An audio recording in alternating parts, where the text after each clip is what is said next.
사도신경으로 우리들의 신앙을 고백하겠습니다. 전능하사 천지를 만드신 하나님 아버지를 내가 믿사오며 그 외아들 우리 주 예수 그리스도를 믿사오니 이는 성령으로 잉태하사 동정녀 마리아에게 나시고 본디오 빌라도에게 고난을 받으사 십자가에 못 박혀 죽으시고 장사한 지 사흘 만에 죽은 자 가운데서 다시 살아나시며 하늘에 오르사 전능하신 하나님 우편에 앉아 계시다가 저리로서 산자와 죽은 자를 심판하러 오시리라. 성령을 믿사오며 거룩한 공회와 성도가 서로 교통하는 것과 죄를 사하여 주시는 것과 몸이 다시 사는 것과 영원히 사는 것을 믿사옵나이다. 아멘.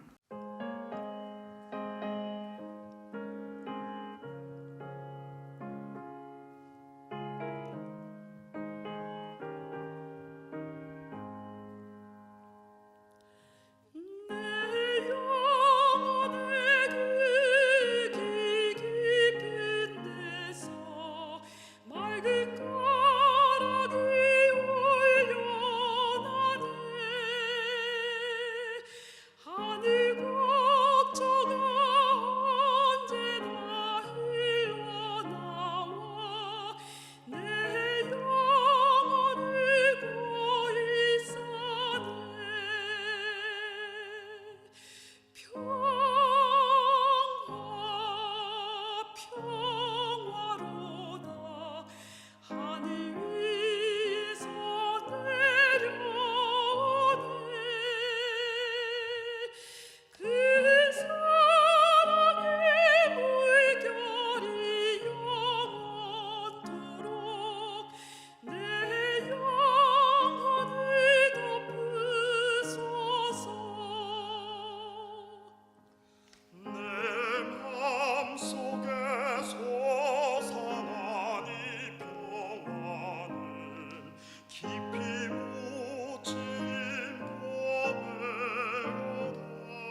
이 시간 우리에게 주신 하나님의 말씀 고린도전서 7장 1절로 24절까지 말씀입니다. 고린도전서 7장 1절로 24절 말씀. 너희에게 쓴 문제에 대하여 말하면 남자가 여자를 가까이 아니함이 좋으나 음행을 피하기 위하여 남자마다 자기 아내를 두고 여자마다 자기 남편을 두라. 남편은 그 아내에 대한 의무를 다하고 아내도 그 남편에게 그렇게 할지라. 아내는 자기 몸을 주장하지 못하고 오직 그 남편이 하며 남편도 그와 같이 자기 몸을 주장하지 못하고 오직 그 아내가 하나니 서로 분방하지 말라. 다만 기도할 틈을 얻기 위하여 합의상 얼마 동안은 하되 다시 합하라. 이는 너희가 절제 못함으로 말미암아 사탄이 너희를 시험하지 못하게 하려 함이라. 그러나 내가 이 말을 함은 허락이요 명령은 아니니라. 나는 모든 사람이 나와 같기를 원하노라. 그러나 각각 하나님께 받은 자기의 은사가 있으니 이 사람은 이러하고 저 사람은 저러하니라.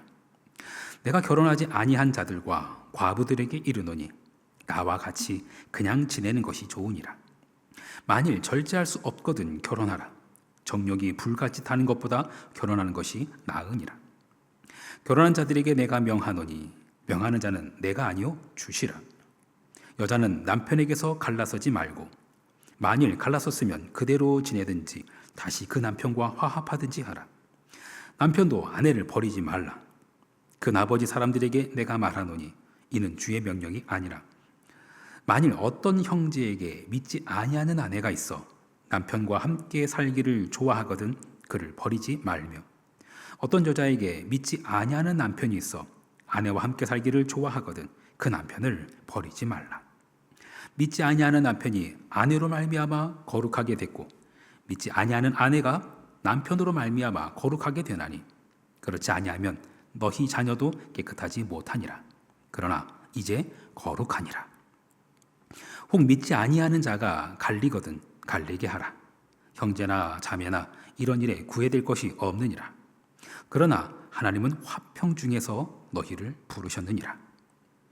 아내된 자여 내가 남편을 구원하는지 어찌 알 수 있으며 남편된 자여 내가 내 아내를 구원하는지 어찌 알 수 있으리요.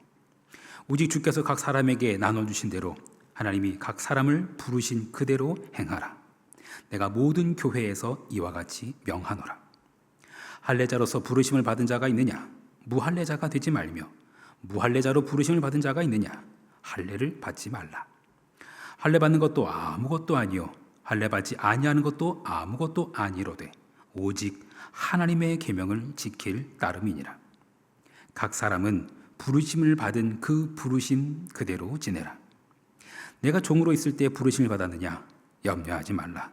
그러나 내가 자유롭게 될 수 있거든 그것을 이용하라. 주 안에서 부르심을 받은 자는 종이라도 주께 속한 자유인이요 또 그와 같이 자유인으로 있을 때에 부르심을 받은 자는 그리스도의 종이니라. 너희는 값으로 사신 것이니 사람들의 종이 되지 말라. 형제들아 너희는 각각 부르심을 받은 그대로 하나님과 함께 거하라. 아멘. 잠시 기도하겠습니다. 평화로다. 하늘 위에서 내려오네. 그 사랑의 물결이 영원토록 내 영혼을 덮으소서. 하나님의 말씀이 우리 영혼에 닿게 하여 주옵소서. 우리에게 듣는 마음을 주시며 오직 성령께서 이 시간 다스려 주옵소서. 이 말씀을 통해 깨어진 곳은 회복되고 굳어진 마음은 녹아지고 포기했던 소망이 다시 살아나게 하옵소서. 신실하신 예수 그리스도의 이름으로 기도합니다. 아멘. 고린도라는 도시, 진짜 고린도라는 도시는 정말이지 성적 문란함 자체였던 도시입니다. 그런 도시에 복음이 들어가자 교회는 두 가지 극단으로 갈라졌습니다. 하나는 방탕주의였고 하나는 금욕주의였습니다. 방탕주의는 육체는 어차피 악하고 썩을 것이니 마음대로 써버려도 된다라는 거였습니다. 그래서 음행마저도 정당화하기까지도 했습니다. 반대로 금욕주의는 금욕 그 자체를 최고의 영성으로 미화하면서 영이 거룩하고 육체는 더럽다고 여겼습니다. 그래서 심지어 정상적인 부부 관계마저도 더러운 것으로 여겼습니다. 이 두 가지 극단, 그 두 가지 극단의 뿌리에는 영지주의라는 이원론이 자리 잡고 있었습니다. 영은 선하고 육체는 악하다라는 사상입니다. 이 사상이 교회 안으로 침투했습니다. 바울은 이 충돌을 누구보다 잘 아는 사람이었습니다. 가말리알 문화에서 훈련된 정통 바리새인, 유대주의와 헬레니즘 둘 다를 온몸으로 살아낸 사람, 그런 바울이 지금 고린도 교회에게 결혼이라는 주제를 정교하게 소개하고 있습니다. 먼저 첫 구절을 좀 점검하고 들어가겠습니다. 고린도전서 7장 1절 말씀. 너희가 쓴 문제에 대하여 말하면 남자가 여자를 가까이 아니함이 좋으나. 네, 이거를 그냥 읽으면 바울이 이렇게 주장하는 것처럼 읽힐 수도 있습니다. 바울이 금욕주의를 권장하는 것처럼 말이죠. 가까이 하지 말아라. 하지만 이 표현은 고린도 교회 내에 금욕주의자들의 슬로건이었습니다. 바울이 그 문장을 인용한 겁니다. 그 너희들 사이에 그 남자 여자 가까이 안 나는 게 좋다라고 말하는 사람들 있지, 그렇게 말하면서 그 금욕주의를 교정하려고 하는 겁니다. 조금 더 들어가 보겠습니다. 7장 4절 말씀. 아내는 자기 몸을 주장하지 못하고 오직 그 남편이 하며 남편도 그와 같이 자기 몸을 주장하지 못하고 오직 그 아내가 하나니. 자, 이 표현은 참 고대 헬레니즘 세계에서 혁명적인 선언입니다. 아내가 자기 몸을 주장하지 못할 뿐더러 남편도, 남자도 자기 몸을 자기 마음대로 주장하지 못한다라는 겁니다. 내 몸의 주인은 근본적으로 하나님이십니다. 그리고 내 몸은 또한 내 배우자의 것입니다. 하나님이 나로 하여금 배우자와 한 몸을 이루게 하셨기 때문입니다. 한 몸인 그 부부 관계는 권력의 상하 관계가 아니라 서로가 서로에게 종노릇하는 섬김의 관계입니다. 계속해서 말씀을 보겠습니다. 고린도전서 7장 7절 말씀. 나는 모든 사람이 나와 같기를 원하노라. 그러나 각각 하나님께 받은 자기의 은사가 있으니 이 사람은 이러하고 저 사람은 저러하니라. 바울은 자신처럼 독신으로 사는 것이 좋다고 말을 하지만 이것이 명령이 아님을 스스로 밝히고 있습니다. 그리고 자신의 그 독신이 하나님께 받은 은사라고 해석합니다. 독신이 결혼보다 거룩하다라는 것이 아닙니다. 각자가 하나님께 받은 은사대로 사는 것이 거룩한 것입니다. 결혼을 강요하거나 또는 자녀 없는 가정을 이상하게 보거나 싱글을 핸디캡으로 여기는 그런 시각은 성경에서 말하는 모습이 아닙니다.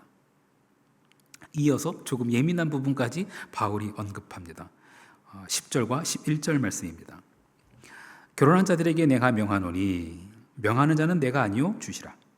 여자는 남편에게서 갈라서지 말고 만일 갈라섰으면 그대로 지내든지 다시 그 남편과 화합하든지 하라.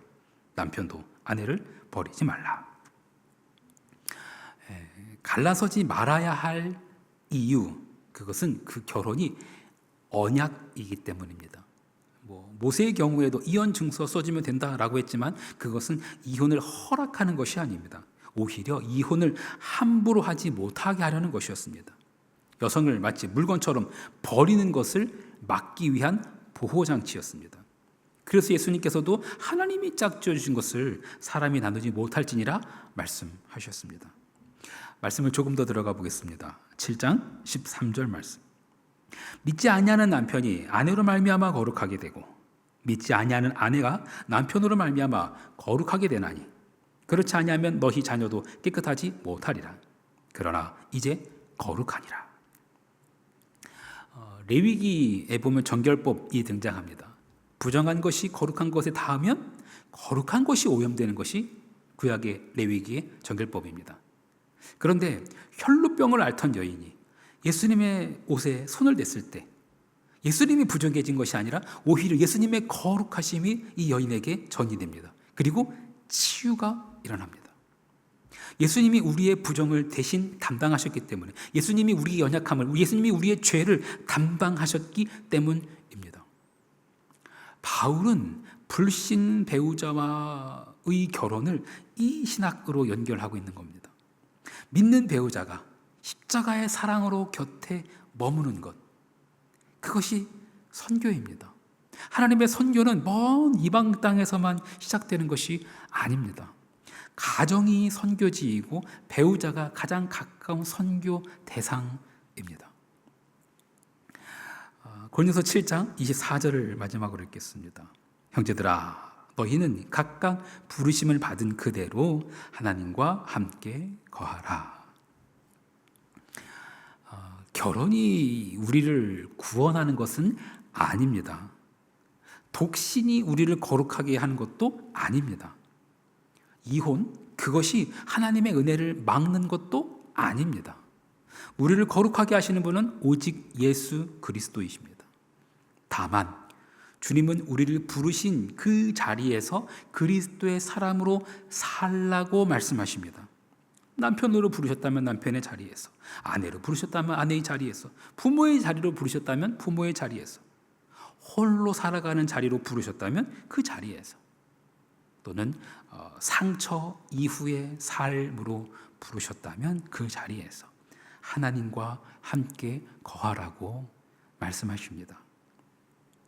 사랑하는 성도 여러분, 가정은 그리스도의 사랑을 배우고 체험하는 작은 하나님 나라입니다. 가정마다 주님의 평화가 임하기를 소망합니다.